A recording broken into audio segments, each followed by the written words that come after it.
in Ephesians 5. The man is the head of the woman, just as Christ is the head of the church. And the woman submits to the man the same as she submits to God. So what Paul describes in Ephesians 5 is reciprocal service based on the authority of the head and the submission of the body. And that often gets misconstrued. Like it's saying in Ephesians 6, since women like to go to church and they like to run to New Testament. Ephesians 6, verse 22, wives, submit yourselves unto your own husbands as unto the Lord. It doesn't say submit yourself in any other way except as you submit yourself to the Lord, as you submit yourself to God. So if you submit yourself to God, then your husband is your God. I say it all of the time. You submit yourself to your husband like he is God. Meaning the authority of Christ over the church and the authority of the husband over the wife. And the only way one qualifies for the sacrifices of Jesus is to totally surrender to God.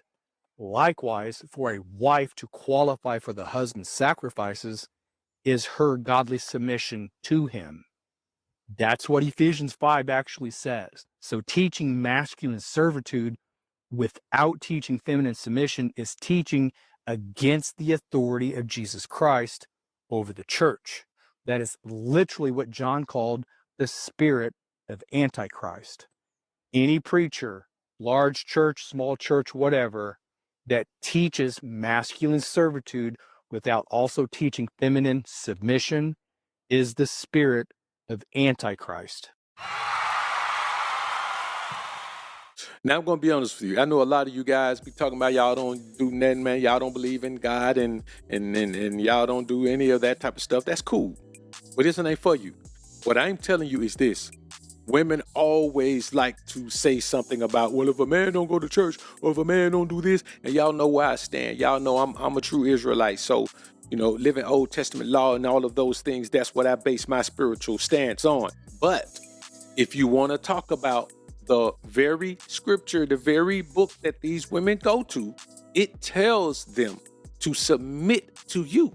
There is nothing else but submission. There's no other reason she deserves to get anything from you. So when these women be talking random dating and they think they're supposed to get some out of a man and they just out here random dating, no, you get nothing from me until you submit. It's your job to submit. Courting is not about doing anything for the woman. Courting is about impressing her parents, impressing her father, her grandfather, her uncles. That's what courting a woman is about. That's why in other cultures, you pay a dowry. You pay a dowry to the chief man of the family. You don't do anything else. You're not whining and dining a woman and taking her out and buying her roses and doing all of that. That's not how this goes. Courting has nothing to do with trying to impress a broad. This is about understanding the hierarchy. There's God, there's man, and then there's woman. If you put the woman above you, then you are putting the woman next to God and putting yourself at the bottom. Why would you ever do that? It makes no sense at all to do that. If at your job, if you're the president of a company and there's the CEO above you, you're not ever going to say, okay, vice president, I'm going to move you up here. I want you to respond directly to the CEO and then you tell me what he says. You're never going to do that. You're never going to do that. If you're the head coach of a sports franchise, you're not going to tell your assistant coach, hey, I want you to go talk to the owner about this. Go talk to the GM about this. And you tell me what they said. You be my liaison between the GM and me. You're not going to do that because hierarchy matters in every aspect of life. But you men don't want to accept the hierarchy in the relationship. You are supposed to dominate your woman. And she is supposed to be willing to be dominated. She's supposed to be willing to do what you tell her to do. Willing to move how you tell her to move. She is supposed to submit to you in all righteousness. She is supposed to move the way you tell her to move because she sees the way you move. And if you move in a positive, godly way, she's supposed to follow your lead without question. But too many men out here are preaching and teaching something totally different. And it's a terrible thing to do and a terrible way to be. Because if you don't ever preach submission with provision, then you get situations where you got these young men out here thinking they're supposed to trick off on random women, spending thousands of dollars on a woman to fly her in or to impress her or to prove that you appreciate her accepting your gifts. Like this fool right here. Let me explain to y'all. Let me explain to y'all the fucking story. I flew this way from Indiana. You know what I'm saying? Been talking to her on Instagram for months. You feel me? I done spent damn near 5 G's on this. She talking about she don't want nobody touching her. Man, you got me up. You mean? Well, you can leave. First of all, hold on. I man. First she talking about she don't even fly Spirit, right? Then talking about she don't fly Spirit. Like she okay. So I get her motherfucking. So I get her motherfucking Delta. That's damn near 600-700 last minute, right? When you think about this, here's a woman telling you what she don't fly. You don't let a woman dictate to you what you gonna fly, man. You gotta think with your head, not with your wood. If you want to put a woman on Spirit and she say she don't fly Spirit, man, let her stay where she at. Find a woman who fly Spirit. But what this is about is tricking. I promise you, man, tricking is ungodly. Tricking is not masculine. Tricking is soft. It's weak. I don't care who does it. That's what it is. The reality of life is this, man. You get a trick result when you have a trick approach. That's just how it is. What he's doing right now, and especially for one of these American scallies, man, this don't even make sense. But he let the woman dictate to him. If you're gonna be a trick, you dictate the terms. At least dictate the terms. Here's a trick who letting the woman dictate the terms. Well, I'm not flying you. I'm not flying Spirit. All right, I'll see you later. She's obviously willing to fly out to see someone. But when you let her dictate to you, you lose power because you're already tricking. And I'm just telling you, like, you already tricking. Women don't view you the same way as a man when you're tricking. So from now on, you got to take power. You got to treat her like you're buying something that you're going to be renting and it belongs to you until you send it back. So plus her bags, check-in, all that shit. We go get her the Uber, all that shit. Then I'm damn near at 2 G's already. So we get here. First night, I'm being a whole gentleman. I've been a whole gentleman. Have you not? Have I not been a gentleman to you though? Have I not did anything? But you should have knew what it was if I flew you out here though. Why come out here then? What do you mean? So y'all, this is the Instagram model. You know what? I ain't gonna even be no petty ass. Put your name on there like that. Let me explain to y'all. Let me explain. That's another. So we go to the restaurant. I spent damn near ordering steak, motherfucking crab legs. I'm buying all that shit though. Being a pure gentleman. You know what I'm saying? Being a real. Man, first of all, bro, tricking off on a woman don't make you a gentleman. Buying a woman what she wants don't make you a gentleman. And if it does, who the hell want to be a gentleman? I'm not a gentleman. I ain't gonna never be a gentleman. I'm a man, but I'm not gentle. I'm not sentimental. And I ain't finna play for no coochie rental. But I digress. When you say you being a real man or you being a real ninja or you being a gentleman because you tricking off on a woman, let her get what she want, you're not being any of that. You're just being a trick. A trick is a separate category of man.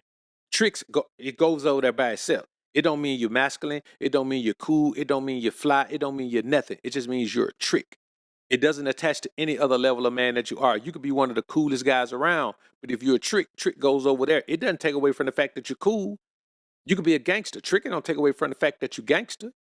You could be wise. Tricking don't take away from, well, tricking ain't wise, but you know what I mean. Whatever your character traits are, man, you keep those character traits because tricking is its own separate entity. And this is what this guy's finding out. Oh, I spent damn near 5 G's on this already. Who you want to? You can leave. Yes, you can go. Yes, I'll help you. Pack this shit up. You can get the all out. Get all your shit. Pack all.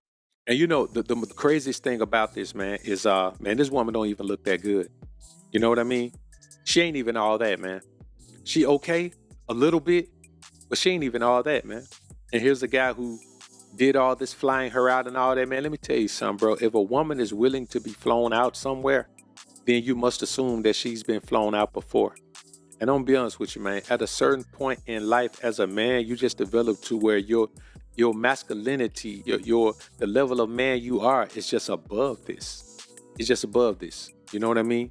You got to get it out your system though. Like if you've been married for 30 years and you finally get free, yeah, you gonna wild out a little bit. You got two kind of men. You got the men who wild out and live this life when they're young, and you got the men who get tied into some type of relationship and then they get out of it and they end up living this life when they get older. You know what I mean?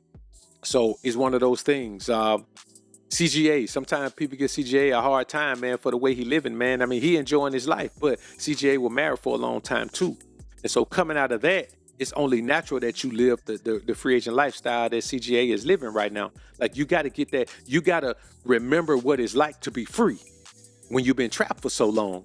So you got men like CGA who do that, and then you got younger guys, like the younger guys, the athletes and guys who come into money. Now, they don't have the wisdom to not go out here knocking everybody up. That's why Zion Williamson knocking all these women up. That's why Stephon Diggs is knocking all these women up. They don't have the wisdom and understanding to know the responsibility of that.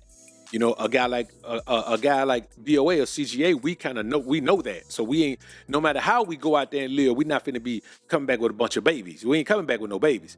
But a man has to be free. You have to be free. So even if you got a woman, you got to be free. That's why having one woman, it robs you of the ability to be free. That woman has to be willing to accept that you're free. And the only way you can know that your woman is willing to accept that you're free is if you have multiple women. So if you got a wife, you need to have two wives. So you need to have a wife and a concubine. You need to, you got to be able to be free. And anytime you're not free, whoever has control over you, they're going to exert and exhibit that control. All right, I'm done with this one. Y'all let me know what y'all think in the comments. But there's two issues here. Number one,